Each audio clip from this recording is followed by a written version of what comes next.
Guys, I owe you an apology. From the bottom of my heart, I owe you an apology. It's unacceptable, really. It's out of character for me. I mean, it's not really that big of a deal, but Basically, last night before I went to bed, I was just making sure everything was alright, set up okay, this, that, and the third. And then I realized something when I decided to check out the YouTube studio. And I realized I responded to two recommendations, two comments from over a month ago. Oh, brother, this guy stinks! So with that being said, we have two things to react to in this video.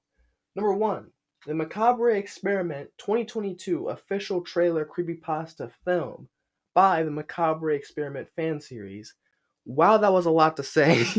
And number two, Metafiction and the SCP Foundation by Mezzamine?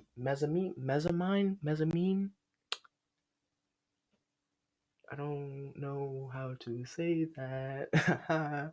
I know that both of these were recommended by Bop Bam Boom. Okay, so with that being said, let's jump right in. The following preview has okay. It's rated R. That's all we needed to know. Ooh! Okay. Not bad. Alright. I like the way this is edited. Are you a Macabre? My God. Somebody was attacked. But it seems everyone is fine. Either someone miraculously healed themselves, Okay. or someone is not who they say they are.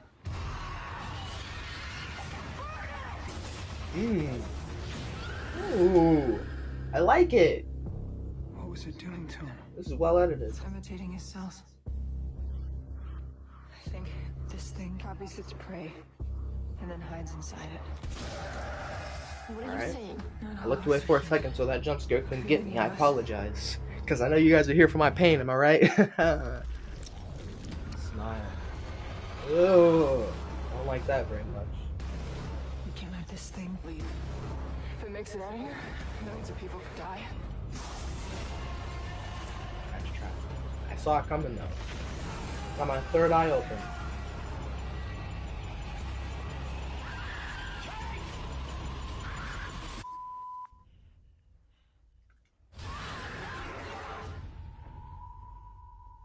Yo, was that Jeff the killer?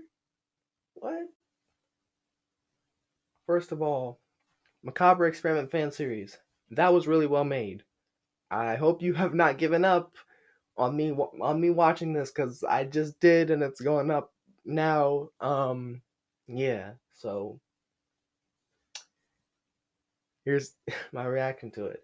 I think it was really well made. I really do. I like how you incorporated both Stuffy's stuff and also some things from other trailers and fan-made films. I assume that little blip of Jeff the Killer at the end was from a fan-made film. I like it. Keep it up.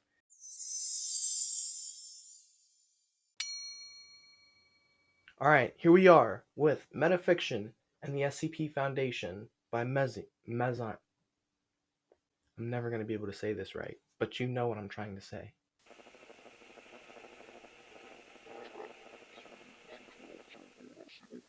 Ask yourself if you want to know. Know what? If the answer is no, then you need to stop listening now. Oh, well, alright. Guess I'm done with the reaction, y'all. No, I'm kidding. Act contrite and claim that you only got to this point. You might get away with a Class A amnestic. If you're lucky. And if the O5s aren't particularly paranoid at the moment. Metafiction is a broad term which describes fictional media that, through various techniques, draws attention to its own constructed nature. It deliberately deconstructs the willing suspension of disbelief that usually plays a key role in the relationship between art and audience. Right. This can range from more subtle cases, such as authorial footnotes and Basically, forewords, breaking to the fourth deliberately wall. stopping the narrative to address the audience directly, to, at the extreme end, whatever the hell House of Leaves is doing. Wait, hang on a second. The term was coined by writer and philosopher William Gass in his 1970 essay, Philosophy and the Form of Fiction. in which he discussed the rising trend in American literature of the 60s to experiment with the novel as an artistic concept in itself, not simply as a medium for a containing story.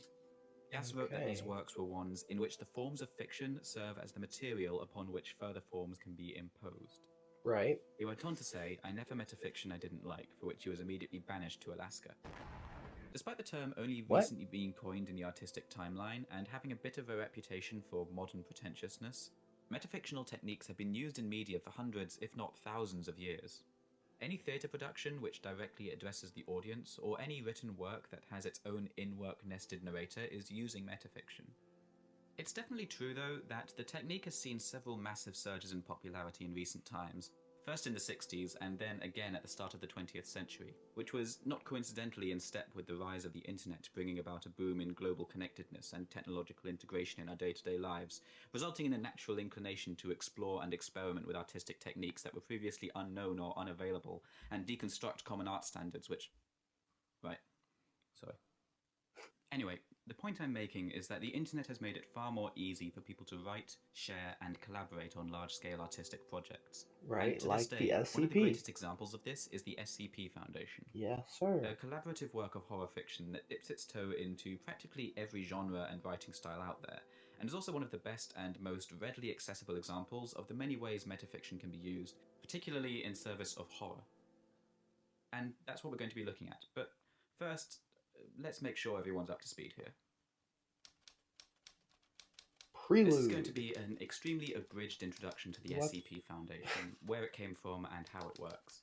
You might not think it's really necessary, but I like to keep these videos inclusive to anyone who might stumble across them, and the SCP website can be pretty daunting to an outsider. Those of you who are already in too deep can skip to here to avoid this seminar. And I'm so glad he has a timestamp. For all intents and purposes, because this video is over 30 minutes long, I'm going to go ahead and skip to 720, because I already know what the SCP Foundation is. One of the things that makes the central theme of the Foundation work so well is the sense of immersion that comes from setting the main list entries out as a piece of in-universe documentation. When you open an entry, it immediately places you into a role, whether that be a hapless researcher, O5 head, or something more esoteric, and the layout changes to match that. Where one article sees you locked out of all but the most basic information on the basis that horror can come from what isn't shown as much as what is, another has you peeling back layers as you re-enter the fiction as higher and higher ranked officials, digging deeper and deeper into the truth of the matter. Right. Another even has you taking on the role of an expendable D-class worker, with the slow burn horror of the article coming as you first figure out what the unique page layout means, and then what it means for the containment of this entry to be carried out in this way. Spoiler, it's not good. Where the lines start to get blurred, though, is when the wiki starts to portray entities that affect their victims in psychological or sense-altering ways. This is often done through hidden text, drop-downs, and similar editing techniques that act as a shock to the system. Wow, okay, so this is in-depth. It's not like some Scott Cawthon type of hiding stuff, because we're putting stuff in code and in footnotes? That's crazy. Just cut it there. You're first taken out of the fiction by the break in normality, What? and then drawn back in as the consequence Hidden of text? sink in. Okay, Some that's articles go even further and really include cool. other multimedia touches like audio integration. Ooh! Then you have articles that go even harder into the idea of messing with That's traditional format, whether through choose-your-own-adventure narratives, computer terminals. That is so Sometimes these are done cool. simply for visual flair, but sometimes they're a key part in deciphering the So story hidden within. And finally, you have rare entries that use the very nature of the SCP Wiki itself for material. What? SCP-2996 reads like a simple, albeit oddly inconsistent ghost story, and the only way to discover the real horror that took place is to go through the edit log and read the previous iterations of the article, mangled and hidden by a Foundation infiltrator. It's masterful stuff, and a great example of how to use the unique qualities of your medium to your advantage. But this is just scratching the surface. So far we've only really looked at the ways metafictional techniques are used in presentation. Next we're going to look at how they can be woven into the subject matter of the articles themselves. Forget the mimetic SCPs, or the ones that modify their own description, or the ones that seem to only inhabit info spaces. I like it.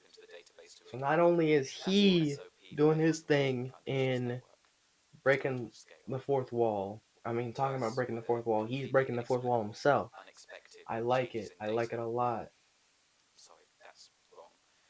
Even though I can't help thinking of it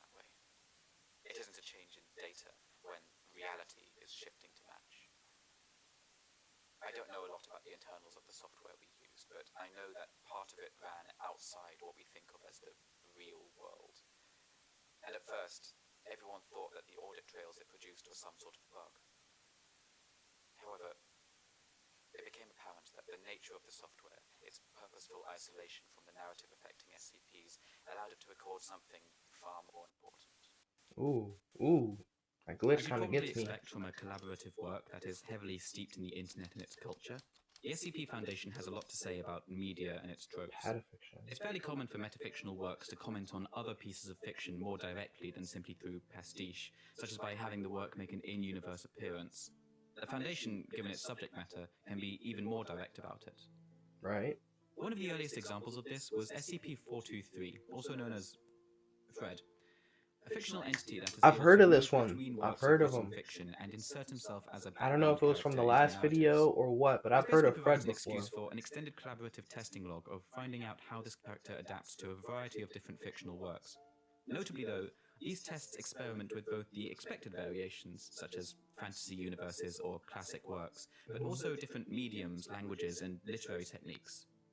Whenever these sort of testing logs come out, writers are always eager to really push the boundaries set out by the SCP's description, which can result in some pretty interesting outcomes. A much later skip, 3922, does a similar thing with visual media, but the time gap between this and 423 being published is clear in the way it does so. The story is more involved and linked with a number of other entries. The central figures of 3922 act as a kind of morality police for the media in question, directly intruding on the narrative and carrying out swift and often brutal punishment for the crimes the characters within commit. Given the length of the collaborative testing logs and how much glee the various authors are clearly having with this one, you can maybe make the argument that this is an unintentional commentary on the seemingly inherent violence and lawlessness that is required to make most fictional narratives function as a form of art. On the other hand, you could argue that it's just very funny to read about Pleasure Island from Pinocchio being raided and the use of the phrase tactical undonkification ordinance.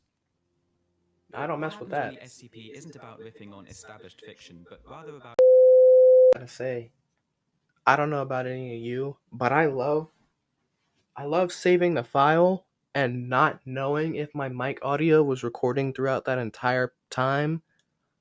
But that's just fantastic. Worst case scenario, you have mic audio the second half of this video. Best case scenario, the file did save and I won't have to worry about it at all. Leave a like for my pain and suffering, please. Thank you.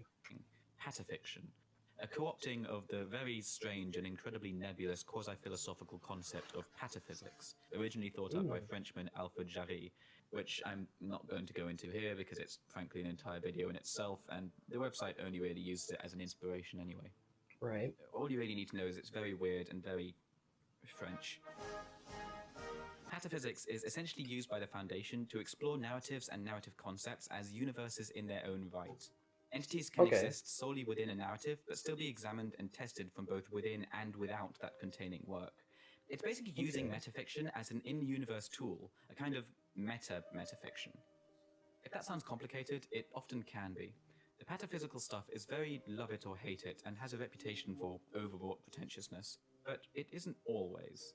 2916, for example, is as straightforward a demonstration as we can get. 3 entities that chase each other through fiction, featuring multiple interview logs carried out by literally writing stories for them to inhabit. Right. It's also a very so basically, from what I can understand with this, the patafiction stuff is like they're in the universe, but they're in something else entirely within that universe, like its own pocket dimension, pocket reality, or in this case, novelization. The website saw a fictional entity which transforms any piece of text that refers to it into a piece of prose with the original text as character dialogue.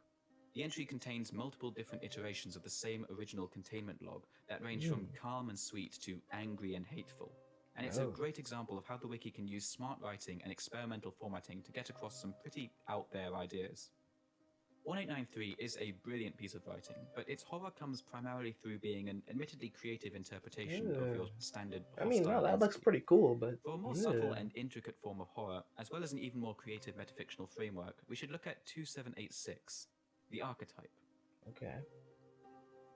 2786 starts out somewhat similarly to the earlier mentioned skips in that it features I like a the page. narrative-based entity intruding on other media, complete with testing log. Wow. In this case, a character that sees themselves as the hero defeating the villains of the stories in question. Right. There are two major differences that quickly differentiate it, however. Firstly, 2786's article is not simply describing an already contained SCP, but is instead a depiction of the power struggle between the Foundation and the entity itself, as they repeatedly clash and attempt to outwit the other. Oh, okay. However, as 2786 is a narrative-based entity, the struggle plays out through repeated revisions and re-revisions of the article itself, as new containment protocols are attempted and escaped. The article works as an examination of the concept of the protagonist, literally playing a game of Campbell's Tom and monolith, Jerry. hence the name, the archetype. The horror, though, comes not from the entity, but from the Foundation. Because of the way in which the Foundation succeeds, the skip is contained, and how specifically is up for debate since there are several interpretations, but what we do know is that near the end of the repeated iterations, we see the entity become completely broken, despondent, isolated. And this is not simply a description, remember, this is a narrative-based entity. We're seeing it being contained before our eyes, like watching a cage reducing in size around a trapped animal. Oh, that's Remember, one the way to Foundation describe does not things. debate on whether or not to contain an SCP based on freak? how friendly or beneficial it is. All that matters is that it's anomalous. 2786 is a reminder of just how cold and unfeeling the Foundation is, and frequently has to be. The second thing that differentiates 2786 is that it's not, strictly speaking, a purely narrative-based entity. It's more complex than that. The archetype is one of a few SCPs which straddle the line between the Foundation's universe and the fictional universes it acts in. Let's dig a little bit deeper. Ooh. It's not visible to you, or the O5s, or even most of the SCPs we deal with, but the Foundation, and by extension the entire universe, is in a state of constant shifting reality flux. SCP files appeared and disappeared from our database with alarming regularity, and the SCPs referred to all appearance, appeared and disappeared along with them. Not just SCPs, but personnel, whole sites, entire decades of the Foundation's history would be rewritten, seemingly at random, and our own memories. And all external research would confirm that objective reality. That reminds me of that one SCP from the last video that we watched. When the lines between in-fiction reality and in-fiction, it was one where it was so powerful it could just make you forget that it exists. I don't remember what it's called or the SCP number, but I feel like you guys know what I'm talking about. So bleeding over and affecting the world I don't need to describe it much further than a that. well You know what I that mean. contains pure pathos, a being that's able to literally condense the narratives that surround it. I don't have much to say about these two, but they're two of the funniest entries on the site, and both pretty unknown, so I wanted to give them a shout out. Okay. Sometimes this involves SCPs that literally turn the world around them into fiction, such as the excellent Murphy Law skips. Basically an excuse to turn the SCP Foundation into knockoff detective fiction pastiche, complete with narration, title cards, and casting. And it's just wonderful. Fred. But the two skips I really want to talk about here are two Fred of the is the really Stanley metal of these SCP two of my stuff. favorite articles on the entire site, and two of the more subtly terrifying. They are SCPs 2614 and 2747. Yep, 2747. SCP-2614 We've heard of this one. is a worn DVD of Season 5 of legendary TV show The Sopranos. What? When a specific series of actions are performed at a particular point in the playback, the viewer gains full control of the camera and is able to explore the world of The Sopranos in real time as its own independent, fully functioning universe, complete with stylistic flourishes that are part of the show.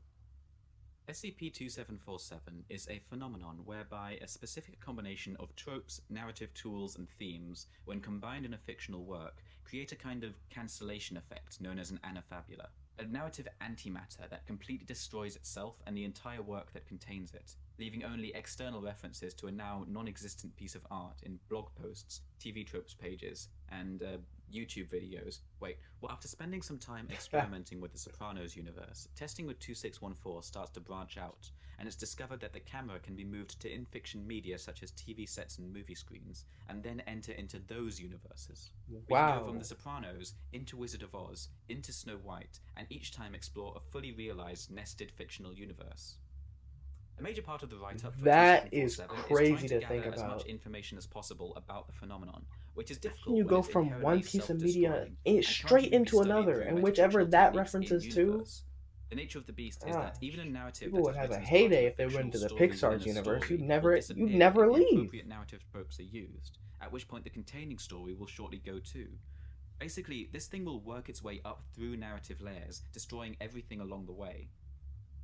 Testing with 2614 continues as the researchers start to see how deep they can delve into these nested fictional universes.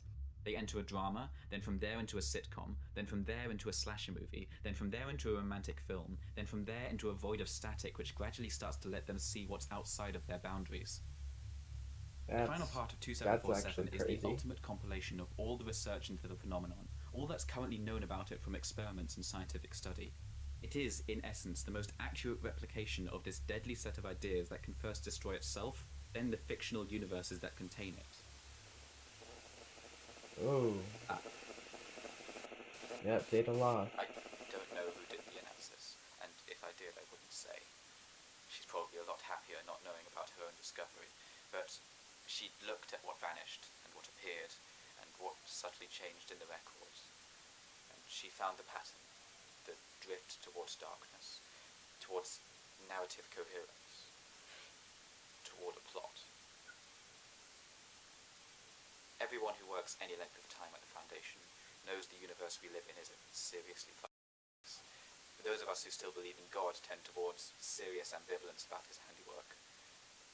But we found out that there is a God, and it is SCP-001.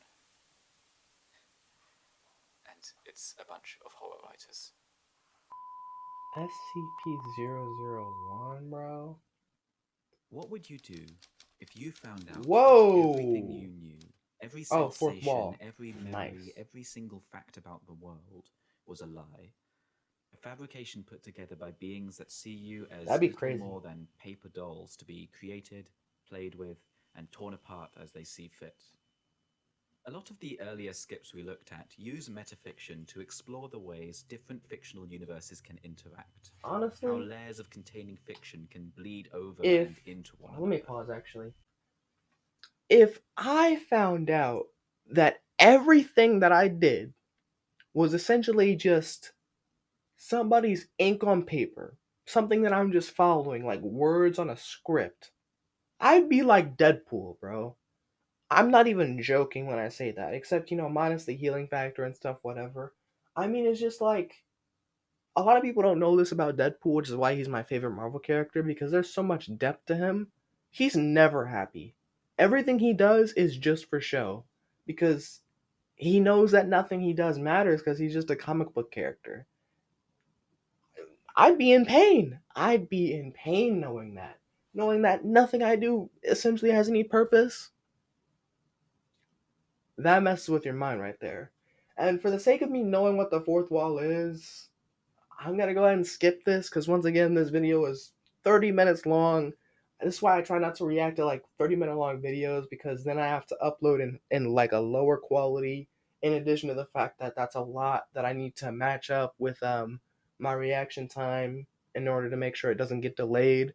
So once again, I'm just going to fast forward. I apologize, but I hope you understand.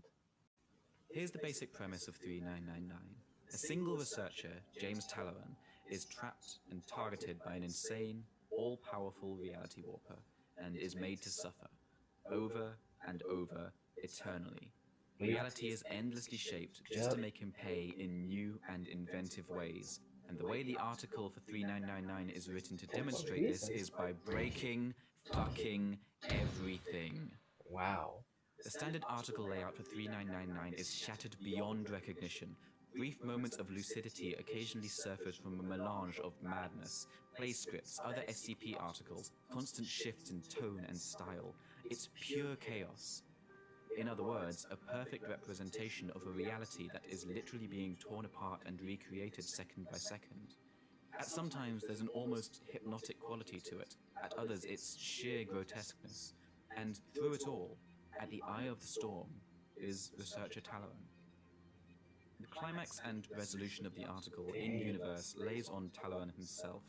Imagine how petty of an SCP you have to be for your sole purpose just to realizes that mess with somebody over and over again, even to the extent of destroying the universe. Like you're powerful enough to destroy the universe just to mess with this one guy, and you can't find anything else better to do? That's petty. Except, that's not the real climax. See, an article as meta as 3999 isn't just a story about one man's fight with a changing reality, but one author's struggle with an unresolvable story. The author, in universe, breaks the fourth wall even more completely to address us and describe his failure to resolve the story of Talaran, the way the idea simply couldn't be let go, culminating with Talaran literally appearing to him in a moment of sleep paralysis and enacting his revenge. The 3000 series of SCP articles is generally seen as the peak of the metafiction craze among the website's many writers, after which there was something of a backlash and the use of it died down. And while authors have still occasionally continued to experiment with the technique, it's fitting that 3999 stands as the final capstone to the series, the final crest in the wave. Hold up, what? Really, what better way to shatter the fourth wall is there than to have your creation literally appear to you unbidden and strike out in anger and frustration? And what better way to rebuild that wall is there than to... Bro, my camera cut out. I have no idea what happened. Put them to rest. As far as notoriety goes, most of the more well-known creations to come out of the SCP Wiki are some of the earliest and most straightforward. Yep, the sculpture. That's not to say they're bad by That's one of any my favorites, means. actually. They're classics for a reason. I love They Hard laid to the Destroy foundation for the Reptile. entire site to build I on. like that one. But when you start digging deeper into what the website has to offer, you can find some of the most creative world building, some of the most boundary-pushing medium experimentation, and some of the most harrowing, horrific, heart-rending, maddening, and straight-up I love these fourth wall breaks, man. I love them. I don't know. It's okay, but it feels like kind of a sappy way to end it. I feel like I'm missing something, but...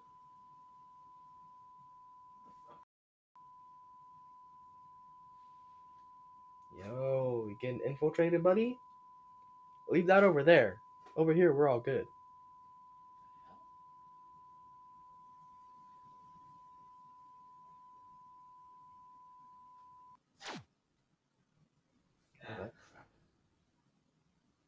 That was the end of it, and that was a perfect ending. The whole time he's talking about breaking the fourth wall. What does he do at the end? Break the fourth wall. Meta. I mean, we saw it throughout time and time again, but that's the perfect way to end it. I love it. Hopefully you guys do as well. I'm sorry once again these recommendations took so long to get out. I'm trying, man. I'm trying my best. I'm trying. Nah, but I'm just playing. Hopefully you guys enjoyed. If you did, make sure you slam your face in the subscribe button until it is red your face, not the subscribe button that is not supposed to turn gray. And make sure you also like and share the video too, because that helps out a lot. And until next time, Redface out. Goodbye, guys. I should be like you, Mel.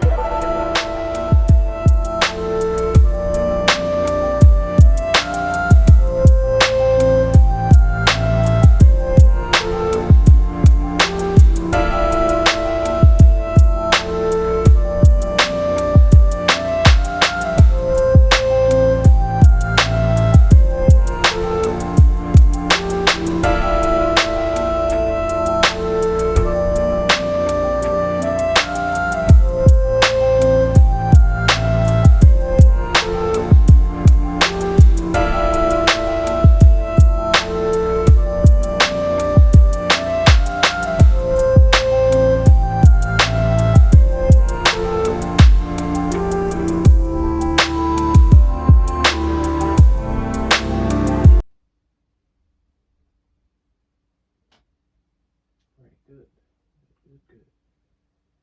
Okay, let's see what else I need to record for today.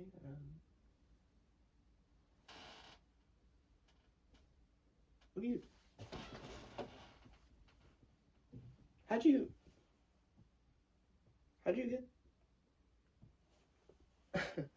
I know you just watched the video on breaking the fourth wall, but don't do that, okay? All right, thank you.